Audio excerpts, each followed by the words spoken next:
I'm just forgetting everything today. Yeah, I got dressed. That's a good start. Okay, well, today's going to be quite different from our normal Sunday school because I'm taking a break from the book of Job for just this week to address and teach on one important current event. And it's going to be about the movement we call anarchy. And because I think that if we allow it to become a prominent part of our society, our country might be destroyed. So I want to talk about that a bit. Here's your friends up here if you want to sit with your relatives. Welcome.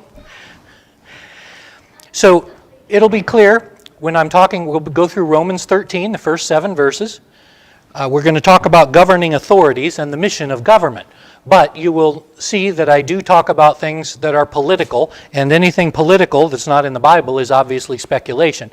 So the political parts are just my opinion on how they relate to this passage. But we will spend a lot of time in the Romans passage, and you can decide for yourselves if I'm right or if I'm a little crazy.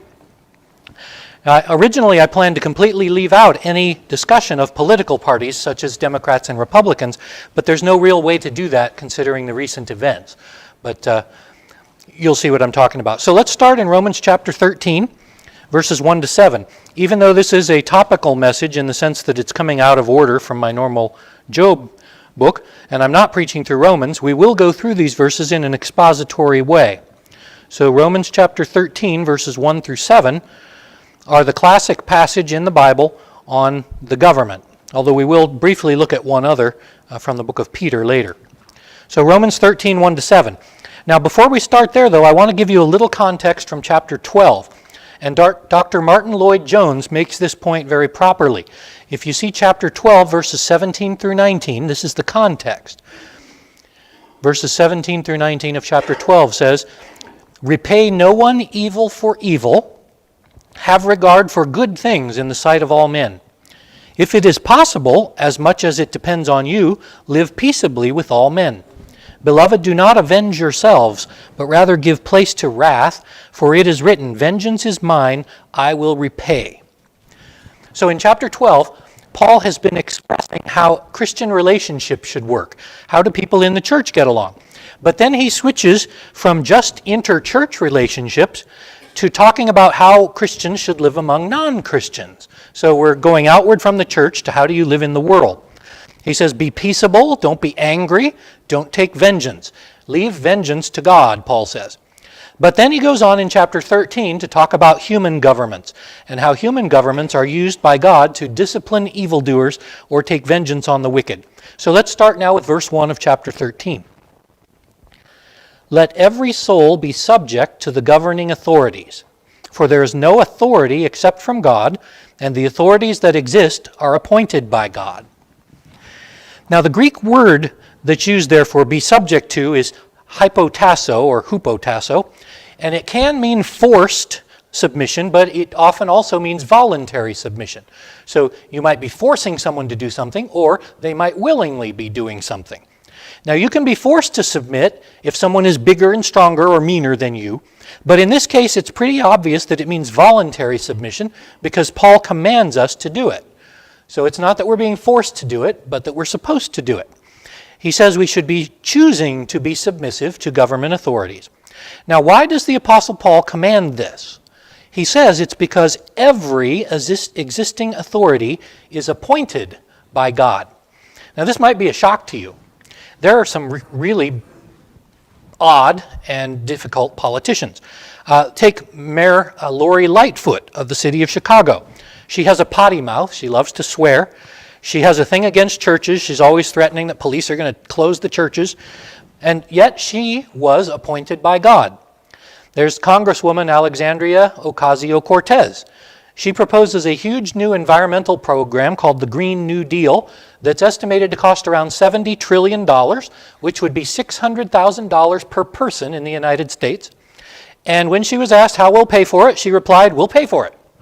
So that's her answer. She was appointed by God too.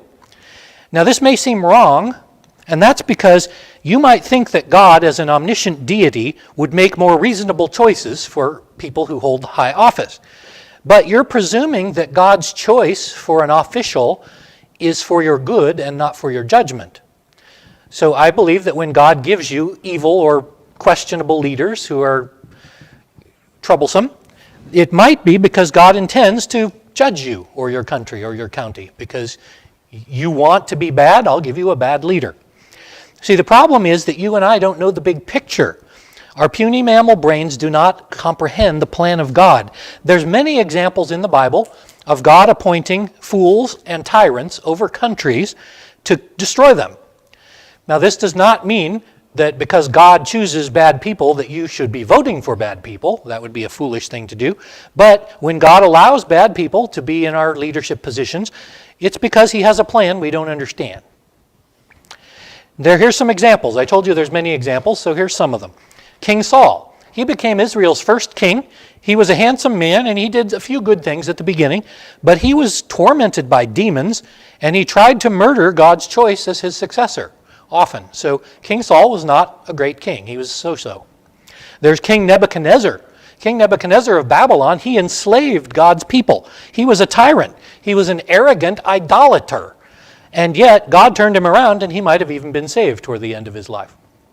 Then there was King Herod the Great. He was a tyrant too. He was a paranoid. He killed most of his family. He executed thousands of people, and he tried to kill baby Jesus. And yet, all of these guys are the kind of guys that Paul says were appointed by God. The Apostle Paul, he probably wrote this letter to the Romans in about 57 AD. Now, the Emperor Claudius had died in 54 AD, and his 16-year-old adopted nephew named Nero took over. Now, these emperors were considered gods by their people, and some of them considered themselves to be gods, such as Caligula later. But you see, it's significant that Paul calls you to be submissive even to emperors who think they are God. Isn't that weird? Well, we'll talk about why that is. You see, it's not that the leader himself as a human being is worthy of respect. It's that the office is worthy of respect.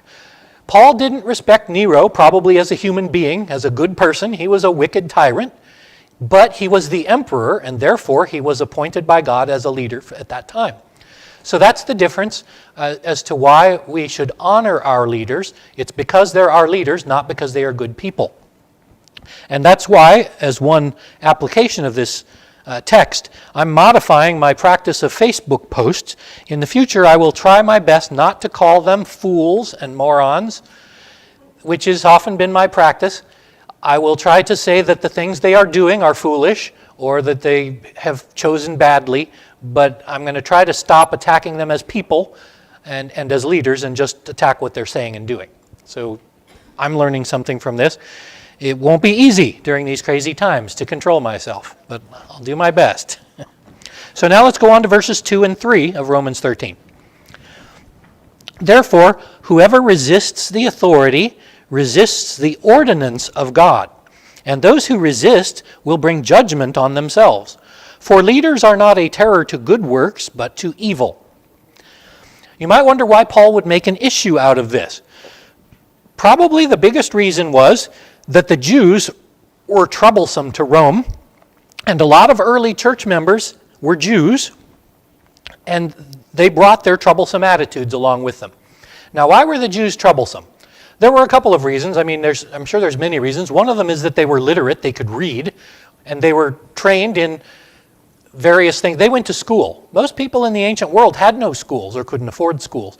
The Jews were taught, so they had some knowledge and understanding. And it tends to be that the people who have knowledge and understanding are a little more rebellious, for the most part, because they know that there's alternatives. Poor, impoverished people who can't read and write are kind of sheep for the most part. But here's why Jews religiously were particularly troublesome. It's because of the law in Deuteronomy chapter 17, verse 15.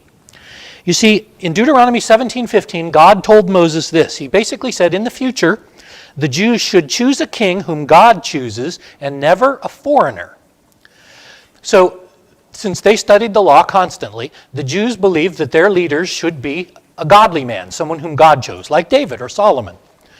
Well, that gets to be a problem when you get leaders who are not godly people. And so the Jews tended to rebel against them. You see, the Pharisees used this verse as an excuse to secretly support the Zealots, who were, you could either call them terrorists or freedom fighters, who were trying to destroy the Romans to free Israel. So the Pharisees would pay them out of their tithes money to keep them funded and give them weapons. Part of that is because they wanted no part of Romans who were evil. Gentiles can't rule over us. God said we must be ruled by Jews. Well, then the question is whether God intended. I think what God intended in Deuteronomy, my opinion, is that when we choose a king, you choose a godly king. But it doesn't mean that if someone ungodly is put over you, you don't obey them. At least I don't see that implication. But they tried to trap Jesus in this question. You remember the Pharisees and the Sadducees, they went to Jesus and they asked him if they should pay taxes to Caesar. Now this is more of a trick question than you'd think, because their opinion was we shouldn't pay taxes because we've got an evil king. So why should we pay to an evil king when we should have a good king? Yeah. Idealistically, that would be true, but in reality it's not. And Jesus surprised them, shocked them, in fact, by saying, give to Caesar what is Caesar's. He showed the coin, and the coin had Caesar on it. He said, give it to Caesar if it's Caesar's, and give it to God if it's God's. And they didn't know what to do with that. But Jesus, in fact, Jesus was so concerned about paying taxes. Someone asked him if he was going to pay his taxes and how they'd do it because he had no money. Well, what did he do? He told Peter to go fishing, and he caught a fish, and he said, in the fish's mouth will be the coin to pay the taxes. So he caught a fish, and in the fish's mouth was a coin, and that's how they paid the taxes. I mean, so Jesus then used a miracle to pay his taxes. That's interesting that Jesus would pay his taxes. He did not rebel against the authority. And Jesus never opposed any authorities, especially even the Romans. He was cooperative. Paul was also very clear. He says Christians should submit to authorities whenever possible. Now, there are, of course, exceptions. I would never say that you always obey the government no matter what they tell you. And the reason is we do have examples in the New Testament especially where the local authorities and even the Sanhedrin commanded the apostles, you will not anymore speak in the name of Jesus. We demand you stop. And their reply was, do you remember? We will obey God rather than men. Now, this verse is often taken out of context by those who call themselves Christian anarchists. There are actually such a thing. Anyway, Christian anarchists say that you should only obey good commands and never obey bad commands. But what Paul and the apostles seem to do is they obeyed every command they could that did not disobey God. So if the emperor tells you to do something that's somewhat neutral, it doesn't matter. If the emperor tells you should carry the Romans pack for him for a mile or two, Jesus says carry it 3 or 4. You can do more than that. You don't disobey him just because he's a Roman. But on the other hand, if the Romans tell you to worship the emperor, then you do fail. You don't do it, and there will be consequences. So Romans 13 does not mean you can never reject a government order. But we have to agree, I don't see any way you can deny that the authorities have the right to ask you to do things. They are authorities, and they're there for a reason. We then have to accept the consequences of our disobedience. If we disobey, we have to face the consequences. But you better make sure it's a good reason. Don't just rebel over every picky little thing, because then you're not submitting to authority.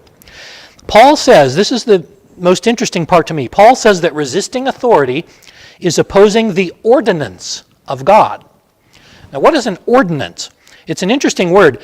It means the orderliness of God, the systems that God has put in place. It's the way God set things up. For example, God made natural laws like gravity and friction.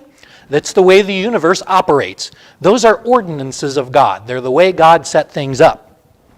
And Paul says to oppose authority is to fight against the way God planned things. In other words, the existence of government is just as much a plan of God as the percentage of oxygen and nitrogen in the atmosphere that keeps us alive. It's just one of the things God laid down as a foundation. There will be authority of some kind, governmental authorities. And so the existence of government is a piece of God's plan for the universe. Now, it does appear that God has not chosen any one particular system as the way that God wants it. He doesn't seem to be opposed to all but one form. For example, in the Old Testament, God promoted, for the most part, monarchy. And that's what England has in a different sort of a way. But in the Old Testament, it was monarchy. The ideal system would be God as your king and everyone else following him. But God in heaven is not currently ruling in a physical way on earth. Therefore, he set up sub-units of authority. This is the way heaven is set up, if you think about it. There's God the king, and then there's levels of angels. We're not entirely sure what the levels are, but we know there are because there's archangels, which means head angels. There's cherubim, who are always around the throne. And then there's angels he sends on missions. So there's levels of angels. In the same way, God set up the Jewish government with himself as king, and then he had a high priest.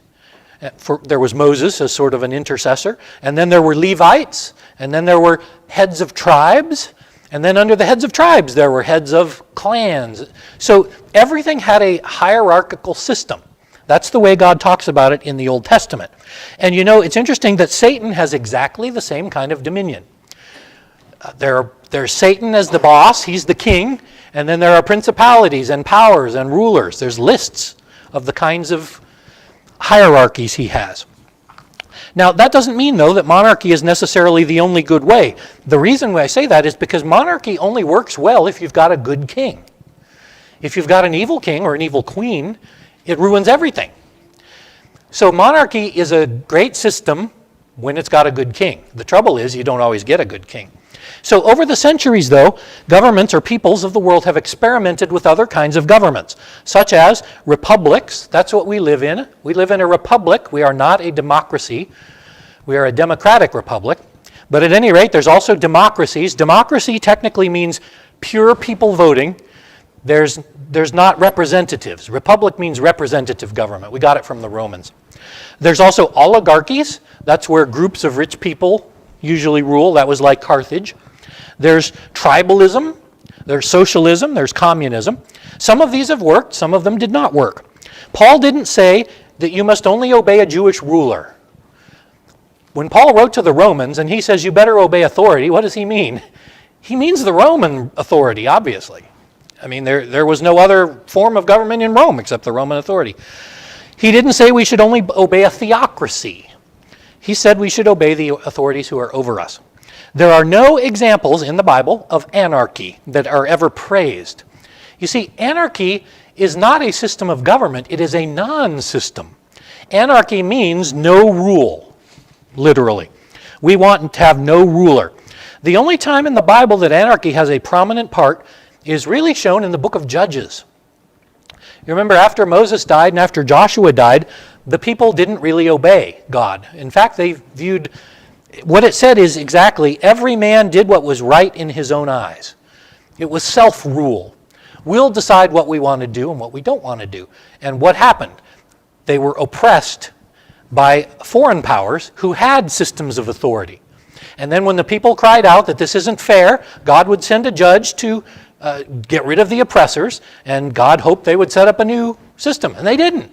So through Judges, the whole book of Judges is God's opposition to anarchy. And what usually happens when you have anarchy is that some other form of government arises in its place, because anarchy isn't really strong enough to survive on its own. It demands total freedom to do whatever you want. That is opposing the ordinance of God. God never has promoted anarchy. Well, let's continue now in verses 3 and 4. Do you want to be afraid of the authority? Do what is good. Oh, do you want to be unafraid of the authority? Do what is good, and you will have praise from the same. For he is God's minister to you for good. But if you do evil, be afraid, for he does not bear the sword in vain. For he is God's minister, an avenger, to execute wrath on him who practices evil. Now the Jews, they were really afraid of the Roman authorities because rebellions in Judea and disputes in all major cities with Jews were happening all over the kingdom about Jesus. As Paul and other apostles traveled to cities throughout the Roman Empire, the Jews usually opposed them, and often violently. Paul was stoned and beaten and tossed out of cities, and so were other apostles. So that started becoming a problem that came to the ears of the emperor. And right before he died, Claudius, probably in around 53 AD, and he wasn't a bad emperor, by the way. Claudius was one of the better ones. he ordered all the Jews out of Rome because they're so rebellious. They're causing trouble all over the empire. We don't want them here. So he kicked a lot of Jews out. So the Jews were not being very cooperative to the Roman system. They were totally opposed to Christianity, and they got violent about it. The trouble was, unfortunately for Christians, they got thrown out too a lot of times, because the Romans couldn't tell the difference between Jews and Christians at the time. The Christians are just a new sect, and they still read the same old Bible, and they still act like synagogues, so the Romans still thought they were Jews, so they all got kicked out too, or a lot of them. But Paul said, if you do good, the Romans won't bother you. But if you do evil, the government authorities are God's minister, an avenger of wrath on him who practices evil. John MacArthur makes a very interesting point in this passage. He points out that the New Testament only labels two kinds of people to be called God's ministers. Those are pastors in churches and governing authorities, police, leadership. Right here in this passage, he is God's minister to you, and then down another verse, he is God's minister, twice. That's really interesting, and it does point out to some degree that the ordinance of God in placing authorities is to bring order. Order in the court, some of the things you hear in court. The purpose of government is orderliness. Well, that's one purpose. So what is the purpose of governing authorities in God's plan? They keep order. How do they do it? By punishing evil and by praising good. Now, human societies, all of them, not just white people, black people, brown people, every human society of any color, being sinful requires discipline. And the way you get discipline is to maintain it by force. All humans, when they're gathered in societies, will lie and cheat and steal and harm others unless some kind of governance is set up. Rules. There are rules and regulations. And they're not always Bible rules. But the people must agree on boundaries and property and getting along. These are the purpose of some of the rules, to keep us in order. No killing your neighbors. Just because he makes you mad doesn't mean you can kill him. Now, how do you enforce this? By a centralized system with governors and judges and police, usually. Almost all societies have these. Whether you call them republics or democracies or socialism, all of them have governors and judges and police. It's just the method by which control is exerted. Now, there's different levels of their honesty. Many of them are corrupt. But if the system itself is not corrupted, then even evil people in those places can do what is right. They still keep order. Now, systems can become corrupt, and sometimes that is when they are overthrown, such as in the American Revolution. We won't discuss whether that was the right or wrong thing right now. But revolutions occur when systems themselves become corrupt. Now, 2 Peter and Jude in the New Testament, they both condemn false teachers, but what particularly did these false teachers teach? They promoted anarchy. One of the things that both books say, both Paul and Peter, is that they revile them against authorities. They refuse to do what the pastor or the elders or the churches said, and they just did their own thing. They were particularly Gnostic groups, Gnostic, Gnostic, that caused a lot of trouble in the early church. They were somewhat like charismatic groups. I don't want to compare them in the moral sense, but they believed that they had personal revelations from God, and that God told me it's okay for me to disobey the Bible or disobey my pastor or the elders because God told me. So in a way, it was just a personal religion that said authority is no longer needed. The Holy Spirit tells me what to do. Paul and Jude both condemn those ideas. Okay, now let's go on to verses 5 through 7. Therefore you must be subject, not only because of wrath, but also for conscience's sake. For because of this you also pay taxes, for they are God's ministers, attending continually to this very thing.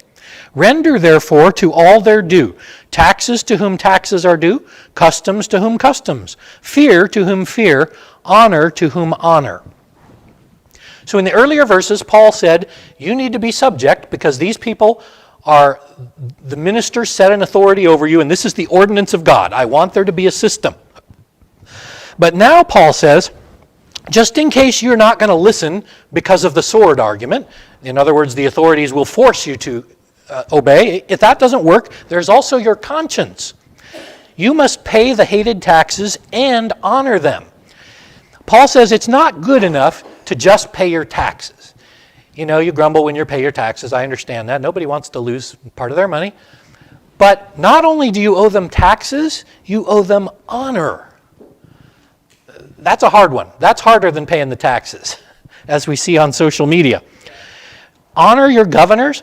Now, speaking and writing horrible things about your leaders is speaking against God's ministers. And the internet has become a little more than a giant system of hatred against authorities. It's Democrats who hate Republicans and Republicans who hate Democrats, and we show it online on the mass media. But there is an enemy of both Democrats and Republicans that we have not recognized before in the United States. There was a brief period before World War I when they caused some trouble, but now they're causing much more trouble than they did then. They're called anarchists. Anarchists want no government.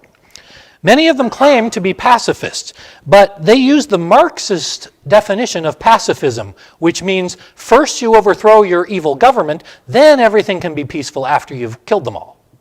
It's the peace of the sword. So their version of pacifism is not what we would call pacifism. It's not like Gandhi refusing to lift his arm against oppression. No, these people want to violently overthrow oppression, and then they say we'll be in a utopia when we're all self-ruled. Now, I don't like the idea of talking about politics at church, but in this case I want to tell you because anarchy is an enemy of all parties, all governments, and all human beings. Anarchy is not a system approved by the Bible. Over the last few years, and here's where I will be giving you some of my opinions, obviously. They are not biblical. This is just the way I look at things. You may look at things differently. But over the last few years, what seems to have happened is the Democratic Party has tried to keep the anarchists at arm's length while still using their zeal. In other words, the Democrats, up until recently, have never embraced anarchy because they know, as well as Republicans and as us, that anarchists want no government, and no party wants no government. You're a party because you have a government. But what they've done is they've wanted the zeal. They love it when the media shows the anarchists causing trouble in the streets because it feeds the message that the wicked President Trump and his fascist tendencies are being opposed by the common people. So for years now, or the last several months at least, the Democrats have made the anarchists out to be not great, but look at all these poor oppressed people fighting for their freedom. And so they talk about we need freedom of speech and freedom of the press and anti-racism. So they've helped the anarchists along without supporting them. But they didn't really think this through very well because in recent months, more radical Democrats have been elected, Ocasio-Cortez and people of that nature. There's several Congress people now who oppose the Constitution. They say that the Constitution is wrong and must be taken apart and fixed. Some of them want Muslim versions of the Constitution. Some of them want Green New Deal versions, etc. But the problem is that because these new radical Democrats are becoming more powerful, they've started supporting the anarchists. And so you've got some Democratic mayors, district attorneys, and even governors supporting the anarchists. They call it freedom of speech, as if that's all it was. The trouble is it's not just freedom of speech. We're seeing destruction and riots, and they call that freedom of speech. And so these mayors and district attorneys and governors are now calling for the dissolution of police departments to replace them with bureaucrats and social workers. Now, I hope you can understand that that isn't going to work in any meaningful way. Now, when you ask Minneapolis' city council recently voted to dissolve the police department. Now, when that's going to happen exactly, nobody knows. But when you ask them, so what are we going to do when there's a problem, when somebody's waving a gun? Well, we haven't gotten that far yet. We'll think of something. And here's the reason why you cannot believe them. When they say they're not going to have a police department, all they mean is we're going to get rid of the old police department and create some new kind of department. The reason I say that is because the liberal or Democrat view is that you require gun control, you require abortion, you require buildings to meet code. You have to have people to enforce codes. Who's going to enforce codes if there are no police? Well, we have to have new systems of bureaucrats. Social workers, maybe with guns, I don't know. All I'm saying is that this no police idea cannot work because every society in history has police. It's never happened to survive without police. So the Democratic governors who are radical are demanding all kinds of new rules and regulations to keep their police from even using guns, tasers, or batons, or doing anything offensive. And they think the only way to do that is to get rid of the police. Yesterday, the Georgia State House passed a bill, and here was the vote, 152-3, that gives all towns in Georgia the authority to dissolve their local police departments if they wish to do so. So any town can get together, have a meeting, and majority rules. We don't want the police anymore, okay, they're gone. Yes? Well, they just passed the bill, so whether any towns do it is still up in the air. It reminds me of years ago where they started pushing that spanking your children is a bad thing and that you should just put them in timeout and little Johnny will learn by sitting in a corner that he's done something wrong. Yes, the anti-punishment movement, when they said that spanking your child is child abuse and made it a misdemeanor or a felony or whatever, has led to some of these ideas where we have a generation of people who believe that discipline is wrong. And if discipline is wrong, then police are wrong. Why do you need police if there's no discipline? And it's not just the police either, by the way. The courts are like this. Here, let me see. Well, I'll get to it. I guess I wanted to mention New York City. I'll get to them in a minute. But the problem then is that these radical Democrats are letting the anarchist genie out of the bottle. And I'm not sure how they're going to put him back in. Now, on the other side, let's not just talk about Republicans. You have Republicans also. I said Democrats. We don't just have Democrats, we have Republicans. Now, there are two kinds of Republicans. The party is sort of split. There's the rhinos, R-I-N-O. Those are Republicans in name only. And they pretend to be fiscal conservatives, or they call themselves fiscal conservatives, but social liberals. So these are generally senators who are female from weakly Republican states who promote abortion and who promote liberal social causes while still calling themselves Republicans. Now, these people, they're often saying that Trump is just a big meanie, but they're afraid to speak out against anarchy because they're afraid they'll lose their feminist votes or some of their liberal votes. So they're just being totally quiet. They're not commenting on the riots or the looting. And their reward, now if you're a conservative though, if you're a real conservative Republican, your reward for saying looting is wrong is to be vilified on CNN and MSNBC, where you're called a racist, a fascist, a bigot, and all these other names. So it's dangerous now to even speak out against it because, for the most part, the mainstream media is promoting the anarchist narrative and the radical Democrat narrative. So yesterday, though, I was shocked to come across pockets of Christians online who want to be moderates, and they want to pretend they're on both sides. They want to kind of pretend they're for law and order, but at the same time, they want to pretend they kind of understand the anarchist point of view. And here's the way they do it. They have to do it. It's a careful dance. It's like walking a tightrope. Here's the way they did it yesterday. They try to find one tiny thing that's good about the rioters and the protesters, and once they find one good thing, then they don't have to condemn it. And here's what they did. Here's what they said, some of my Reformed friends who want to be on both sides. They claim that God is not glorified by statues of bad people. Okay, so Confederates defended slavery, so Confederates are bad people. Therefore, since God is not glorified by Confederate statues, it's okay if rioters destroy them because they were bad in the first place. It's an odd sort of twisted reasoning, but it does end you up, and it makes you feel kind of woke so that you don't have to oppose the rioters and the looters. You have some excuse to support them. I call that enabling, but that's not what they call it. To find one tiny speck of good in all the wickedness you see, to allow the wicked to justify themselves by scriptural means. That's bad. That's twisting the script. And why do you do that? Because then you don't have to feel so guilty when the media calls all white people racists. That's one of the side effects of this. Are they godless mobs? Yes, they are. What else do you call them? They're mobs, and they have no God. There's no God being promoted by their anarchist ways. In fact, because most of the anarchists have a Marxist background, religion itself is wrong. Religion is the opiate of the masses, as Marx said. And so we don't want religion. We're living in the book of Judges again, in my opinion. Authority has been abandoned. One segment of the Democratic Party seems to think that the best way of getting rid of Donald Trump is to use viruses to destroy the economy and then follow it up by destroying police, and thus we can have anarchy. And then they hope to ride in on their new white horse, who would be President Joe Biden, and save the day. Now this is a big gamble. If it fails to work, well, I mean, first of all, it opposes all authority.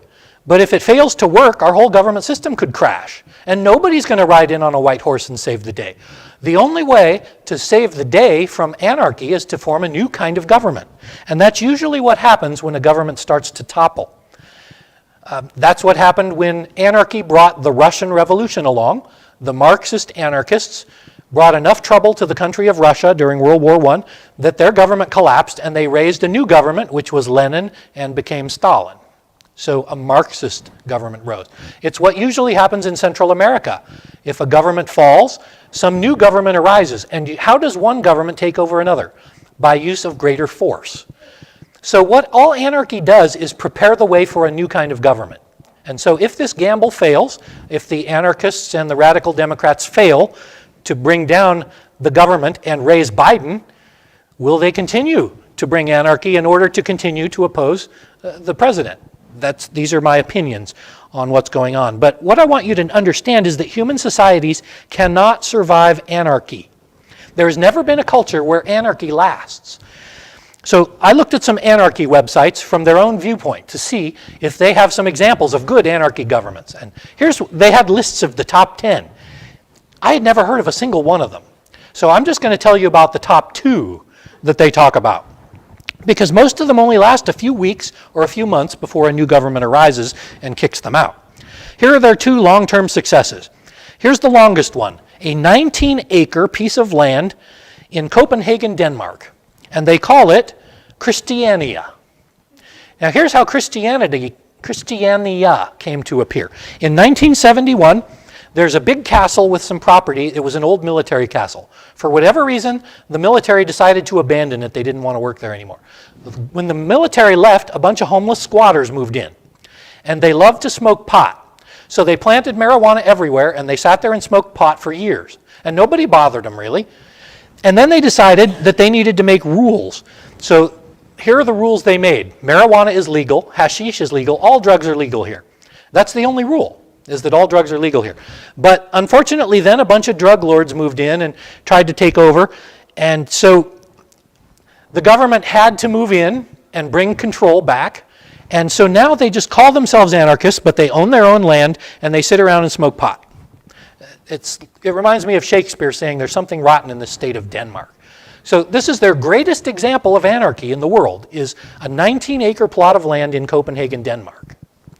And it's not really not true anarchy, because they've got police again and rules. Now here's the second one. And this one I don't even accept as true anarchy. It's called Zomia. Have you ever heard of Zomia? It's not really a country. It's a big region of Asia in between Vietnam and Tibet and India and China. It's the high mountains where 100 million people live, so there's a lot of people there. And Zomia is part of Vietnam, China, India, and Tibet, and Nepal. However, they're not controlled. They're so distant and remote, you can only get there by walking up a steep trail for 5 days. So no one controls them. So this is considered by the anarchists to be anarchy place because no one controls them. But the truth is they do have controls. They're just not very formal. Basically, these tribes, tribalism is the rule, and these tribes protect each other and trade with each other. They're friendly. Friendly trade alone doesn't mean you're an anarchist. But this is their idea of anarchy. So that means there are 0 examples of true anarchy on earth. It doesn't work. What passes for anarchy is just a lack of strong government. It's like, in fact, if you really want to talk about anarchy, I'd talk about Somalia. Somalia is basically ruled by warlords, and each town is ruled by a different warlord. So if you go from one town to another, you've got to pay the piper, pay the troll in each town. And I would consider Somalia to be more a case of anarchy, but they don't want to talk about that. Now, the current situation in Seattle is quite different. These protesters claim that they want a police-free country in a few blocks of Seattle. They're calling it Chaz or CHOP. Can't even remember what it stands for. something Hill. Capitol Hill Anarchy Zone or something like that. Autonomous zone. Okay, autonomy is another word. It's not true anarchy, though. Why? Because the residents are carrying guns, and they're enforcing borders, they're setting up walls, and they check people when they come out, in and out. It is true that they have sort of an autonomous view inside. Everything is free. You take what you want. If you're hungry, you go into the store and take it. If you're thirsty, you go into the store and take it. Now, eventually, though, their stores are going to run out of stuff to take. So they're asking for imports of food and water and such, and beer, of course. This is the current idea of anarchy, and a couple of places have tried to copy it. There was an incident in Nashville, I believe, where anarchists tried to take over a block near the mayor's house, and the police broke it up. But these things are starting to pop up. Now, Romans 13, though, it's not the only part of the Bible with a strong statement supporting the ordinance of God as government. Here's the other important text. It's 1 Peter chapter 2, verses 13 to 17. It's very similar to what Paul said. I'll just read it to you. We won't go over it word for word. 1 Peter 2, 13 to 17. Therefore submit yourselves to every ordinance of man for the Lord's sake, whether to the king as supreme or to governors, as to those who are sent by him, for the punishment of evildoers and for the praise of those who do good. For this is the will of God, that by doing good you may put to silence the ignorance of foolish men, as free, but not using liberty as a cloak for vice, but as bondservants of God. Honor all people, love the brotherhood, fear God, honor the king. Now these verses in Peter repeat a few major points that Paul had. There are ordinances of God. The government punishes evil and praises good. But it also adds the idea of obedience for conscience sake, for the Lord's sake. Do not use your liberty as a cloak for vice. Now, using liberty as a cloak for vice is exactly what modern leftists and anarchists are doing. Feminists say they can do with their bodies whatever they want, including killing a baby within it. That's abortion. Anarchists in Seattle, they're running the place, they say that private property is wrong. There was a case where a man reported his laptop was stolen, and the guys with the gun says, "How sad, you must be richer than someone else, so you didn't deserve to have it." Yeah, no property. If you have a computer and you're not holding it, someone else is free to take it if they want it because they need it. And yet, at the same time, CBS and CNN are calling it a street party. Yeah, it's a street party with guys walking around with semi-automatic rifles. The mayor and the governor say that these people are just showing their freedom of speech. But of course, you know what would happen if a pro-life activist showed up with a gun in front of an abortion clinic? The SWAT teams would be on them in 3 minutes, and the media would be declaring that all Christians are wicked, violent people. Totally different hypocritical viewpoint. Now, I hope you can see that by now that the coronavirus quarantine has been, at least in part, a sham. Yes, there is a coronavirus. Yes, it killed many people. But now you see Democratic mayors and governors and senators saying that COVID-19 is not a danger in riots. You can have 100,000 people gathered for a protest, that's okay. But you can't have a church with more than 30% of the capacity filling it. Does that make any sense? The COVID virus ignores crowds, but it doesn't like Christian people.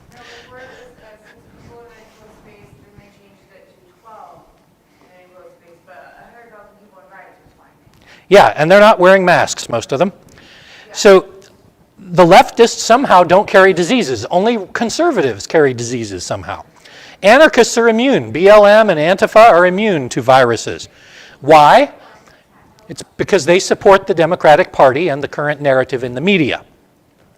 Abortion clinics can run. Even though they require medical equipment and medical masks that were needed in emergency rooms, every Democratic state, every Democratic governor said the abortion clinics have to remain open because that is critical, life-giving health care, as the mayor of, or the governor of Minnesota said, Michigan.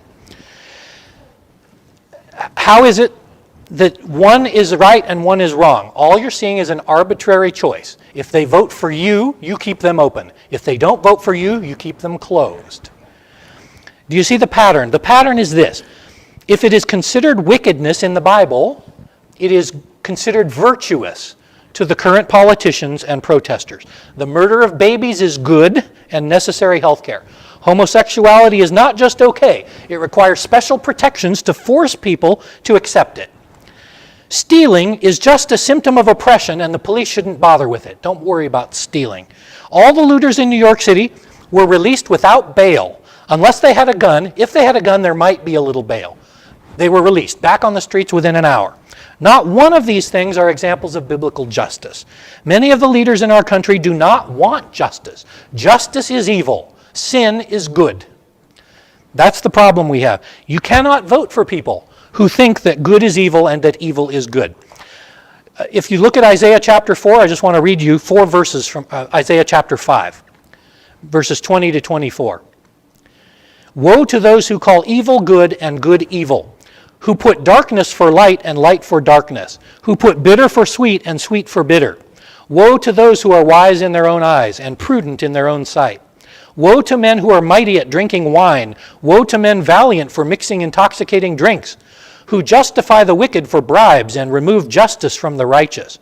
As fire devours stubble and as flame consumes chaff, so their root will be rotten, and their blossom will ascend like dust, because they reject the law of the Lord of hosts and despise the word of the Holy God of Israel. So the question is, how do we deal with anarchists and radical leaders who wish to tear down justice rather than build it up? Well, we do have to be respectful. They are our leaders. But we also need to make clear that we're not going to vote for them, and we will do everything in our power to oppose them in our system of democratic republic. So in other words, we need to find candidates who are good people rather than wicked people. We need to take an active role in getting rid of wicked local officials who are godless and support godless, unjust policies. Now, the church is Christ's kingdom on earth. Christ is the king of the church. The church has been too long absent from the public square. We're supposed to be salt and light. In other words, we're supposed to be transforming society, not wallflowers watching it. The church in Nazi Germany was completely absorbed by Hitler and did nothing to oppose fascism as it grew. There were a few men who tried to oppose Hitler, and they were gassed just like the Jews and the gypsies were. The church stayed in their ivory towers and did nothing as this horrible system of government grew. Our leaders support the killing of 1 million babies a year with scalpels and saline solutions, and they're proud of it. And now they want to remove the police. They want to get rid of prisons because they're too expensive. Justice is old-fashioned, they say. We can rule ourselves, they say. That is anarchy. Now, the church is not primarily a political structure, and I am not promoting the idea that we all take a particular party or pick up numerous political causes. What I'm saying, though, is that we need to start thinking like Christians and not allow our government to be destroyed. So I'm going to close with an example. We were supposed to have a missions conference this month down in Fortuna at the Baptist Church, the Reformed Missions Conference, and I was asked to give a 30-minute biography of an evangelistic pastor of the past. I had read somewhere about a guy named Samuel Davies. He was supposedly the second best evangelist, only second to George Whitefield in the United States history. So I wanted to learn about him. So I read a few books, a few biographies. I read many of his sermons. He was a pastor for many years in Virginia in the slave-holding South in the middle of the 18th century, the 1730s to 50s. Now, here are two things that impressed me the most about Samuel Davies. First of all, he had many slave owners in his congregation. He preached to them about the proper treatment of slaves. He required them to give them the Sabbath off. He required them to come to church, to let the slaves come to church. And he taught dozens of them how to read and gave them lots of books. He got people from England to send free books of various Christian topics, and he would give them to the slaves so they could learn and read. And during the American Civil War, about 100 years later, slave owners were still confiscating books from slaves that had Samuel Davies' name in them. So he had a lasting impact on the slave community. But secondly, Samuel Davies had a role in saving the British colonies during the French and Indian War. You see, he was alive before the American Revolution. There was no United States. All we were was a bunch of British colonies. Well, the French, who ruled Florida and Louisiana and Canada, wanted to take over the British colonies. So they turned the Native Americans into mercenaries. They gave them money, guns, and bullets, and told them that they could have all the land they wanted if they stole it from the British colonists. And so the Indians began raiding towns and cities and slaughtering people. Well, Samuel Davies had a huge role in winning the war. The reason is he was the most prominent pastor in Virginia. So he preached sermons monthly on being loyal to the crown, on being brave in joining the British units or militias to fight against the Indians. He helped with recruiting efforts. He was estimated to have recruited hundreds or even thousands of men to join the militia. And therefore, Virginia did not fall in the French and Indian War. Now, I have not entirely decided what I think about the role of a pastor in political questions, but I am not satisfied with the passivity of the dispensational crowd. They're simply waiting for the rapture, and they don't care what happens in the meantime. In fact, if you listen to our Christian radio stations, they're almost giddy with delight at how much the world's falling apart, because it means the rapture will come and we'll be saved from it. And we'll let all the poor evil people die under the Antichrist. That is not the right attitude. I suspect that as we go through the book of Luke and the life of Jesus, that I'll be able to shed some more light on the political involvement of the church. But what I can tell you is that we cannot wait to oppose anarchy. Republican or Democrat, it doesn't matter. Anarchy will destroy this country. Or at the very least, set it up for another kind of government, which was usually a military junta takes over after anarchy. So what that means is, whether you're Democrat or Republican, we need to oppose lawlessness and injustice. Lawlessness and injustice are the hands of Satan. And many of our leaders are now tools in the devil's hands. We have to start standing up for the basic ordinance of God, which is government. There must be government. The government is orderliness rather than chaos. It punishes evil. It does not encourage evil. So we have to start at least with that. So that's my presentation, and I've purposely left 10 minutes in case there's some discussion or some questions. This is obviously the most political message I've given, but I think it's necessary at this point. Yes? Years ago, when we were growing up in church and we read the Ten Commandments, and the fifth one is, honor your mother and your father. Well, you think, well, that's just your mother and father. But years ago, when Andy was here, he did a study on the Ten Commandments, and he said, it's not just your mothers and fathers. You have to honor and obey those that have rule over you. Right. That's your bosses. That's your husband. And I had never thought of it that way before. And it's like your dad has said in the past. God is going to put who he wants as president. Whether you like him or you dislike him, you have to remember that that's who God put in that position. And I think that as Christians, that's what we need to focus on. You're going to hear all this, the good, the bad, the ugly, and whatever. But we have to remember, God is going to put in position who he wants in position. Yeah, that's a good point. We always understand it, and it's like, why? The point being made is that God, in the 10... but we have to, that needs to be forefront in our mind. Yes, in the Ten Commandments, the command to honor your father and your mother is another way of saying obey the authorities in your life. So it's not just your father and your mother. But it is sometimes difficult to honor some of those leaders. And it's especially difficult to honor leaders that you plan to remove from leadership. But in our system, that's the way it works. It is not that anarchists will hang from trees the leaders that we have right now. That's what they'd like to do, it seems, but that's not the proper method. Remember, King David is an obvious example. When he was anointed to be king, King Saul chased him around for 15 or 20 years trying to kill him. And even when David had multiple opportunities to kill him or even dishonor him, he didn't do it. He said, I will not raise my hand against the Lord's anointed. He waited until God killed Saul, not Solomon. Yes? I'd like to kind of finish chapter 13 here, because there's a driving point at the final verses 11 through the end of the chapter. But besides this, the time that the hour has come for you to wake from sleep. For salvation is near to us now when we first believe. The night is far gone, the day is at hand. So then let us cast off the works of darkness and put on the armor of light.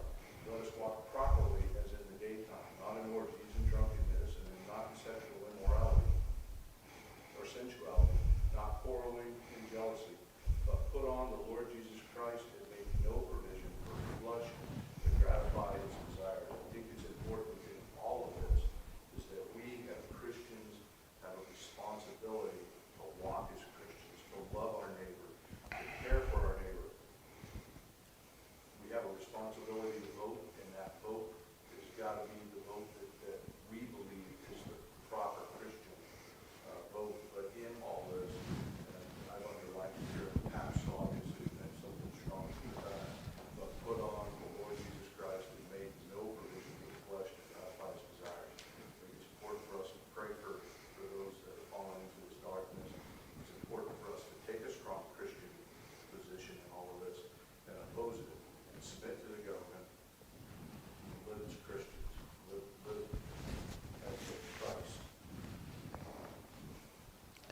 Yes, we had a good comment at the end of chapter 13, verses 10 through 14, in fact, are good context. And one thing it says is love does no harm to a neighbor. Love is the fulfillment of the law. How much love are you seeing in the anarchists?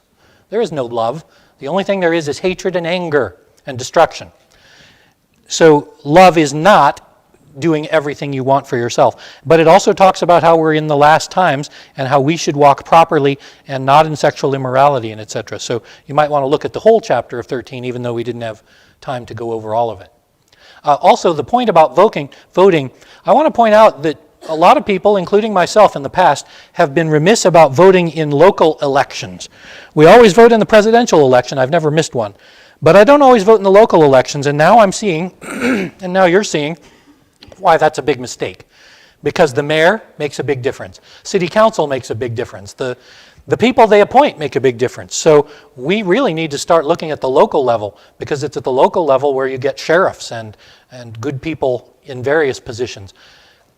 It's not just happening in governor's races and presidential races and senator races. So, any other comments or questions? Yeah. I mean, I appreciate you doing this special Sunday school because things look like they're getting worse, and we can, I don't know, if we become selfish and panic, like, oh, I need, how many guns do I need? How much water do I need? Like, people can get to this mode of like, Don't bring toilet paper. I know I gotta really prepare, but, because, I don't know, it just seems like we can be caught up in, maybe you're not drinking and maybe you're not caught up in sexual immorality or something. We could be caught up in hoarding a bunch of stuff and trying to get ready. I don't know, like, as a church, we can talk about what we're supposed to be doing, because I feel kind of lost. I'm like, what do we do? Yeah, and how do we react to these things? The one side of the media wants you to be afraid, the Fox News side, the Republican side, wants you to be afraid of the rioters, the anarchists, and do something about it, and that's more the side I'm on. But the other side wants you to be afraid of all the righteous people and all the conservative people and all the people who want order. They're the bad guys. So right now everyone is slinging mud back and forth as to who's the bad guys. In fact, I read an article last night on Huffington Post where they took these same verses, don't call good evil and evil good, and it was written by a Marxist who said that you guys are the evil ones. You're the ones who are oppressing people, so we're opposing you, and we're the good ones. So there is a big element of conscience involved as to which side you'll be on, but I think the Bible at least shows that the side that is right is not the side that is murdering babies or destroying statues or abolishing police departments. So the one common enemy I think we have is anarchy. We cannot have anarchy. Okay, well, we've got 30 minutes until the sermon goes, so I'm going to turn this off and we'll get ready for the worship service.